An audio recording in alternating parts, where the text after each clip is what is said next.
लोकसभा चुनाव जीत का जश्न मनाने वाले कुछ ऐसे सांसद हैं जिनकी कुर्सी खतरे में पड़ी हुई है। ऐसा नहीं है कि वाकया 2024 के लोकसभा चुनाव में ही हो रहा है। उससे पहले भी चुनाव जीतकर सांसद विधायक बने माननीयों के अपराधों का खाता खुला तो वे जेल की सलाखों के पीछे चले गए और उनकी कुर्सी छिन गई।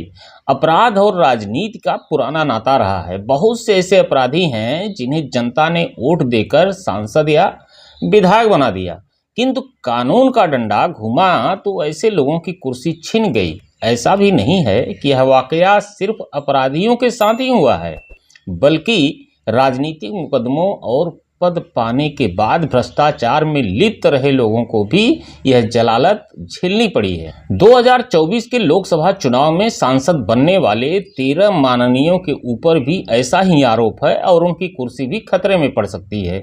इनमें कई ऐसे नाम भी हैं जो राजनीति में चर्चित हैं। इनमें सबसे अधिक उस पार्टी के सांसद हैं जिसके ऊपर भाजपा अपराधियों का पोषण करने और संरक्षण देने का आरोप लगाती रहती है।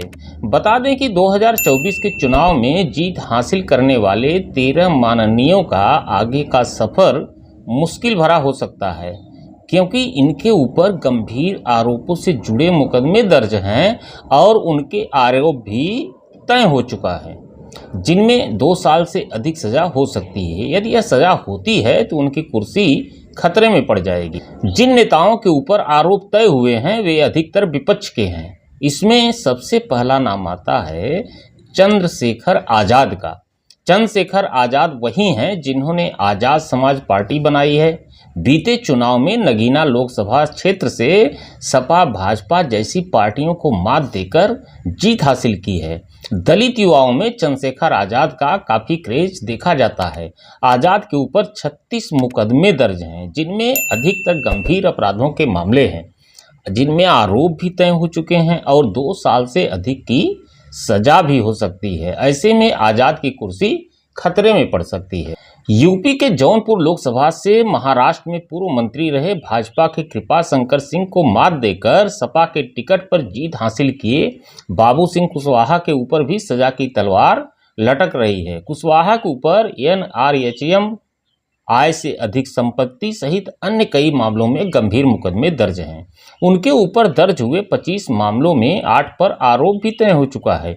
कुशवाहा के ऊपर पुलिस के अलावा CBI और ED के भी मुकदमे हैं। तीसरा नाम रामभुआल निषाद का है। यूपी के मेनका गांधी को हराकर जीत हासिल किए निषाद पर 8 मुकदमे दर्ज हैं, जिनमें गोरखपुर में गैंगस्टर और जानलेवा हमले के मामले में कोर्ट ने आरोप तय कर दिया है। सजा हुई तो निषाद कुर्सी से हाथ धो बैठेंगे। चौथे हैं इमरान मसूद सहारनपुर से कांग्रेस के टिकट पर चुनाव जीते हैं। उनके ऊपर 8 मुकदमे दर्ज हैं, जिनमें 2 मामले ऐसे हैं जिन पर आरोप तय हो चुका है। साथ ही ED का मामला भी चल रहा है। गाजीपुर के माफिया मुख्तार अंसारी के भाई अफजाल अंसारी के ऊपर 5 अपराध के मामले दर्ज हैं। गैंगस्टर के मामले में उन्हें 4 साल की सजा होने के बाद उनकी सदस्यता चली गई थी, किंतु सुप्रीम कोर्ट ने उन्हें राहत दे दी। फिलहाल मामला अभी हाई कोर्ट में लंबित है। यदि सजा बरकरार रही तो सदस्यता जा सकती है। इसके अलावा भी 2 मामलों में आरोप तय हो चुके हैं। चंदौली से भाजपा के महेंद्रनाथ पांडे को हराकर सपा से जीत हासिल किए वीरेंद्र सिंह पर गंभीर 3 मामलों में आरोप तय है। यदि इनमें सजा हुई तो 2 साल से अधिक की सजा होगी। वहीं आजमगढ़ से भाजपा के निरहुआ को हराकर जीत हासिल किए सपा मुखिया अखिलेश यादव के चचेरे भाई धर्मेंद्र यादव के खिलाफ 4 मामले दर्ज हैं।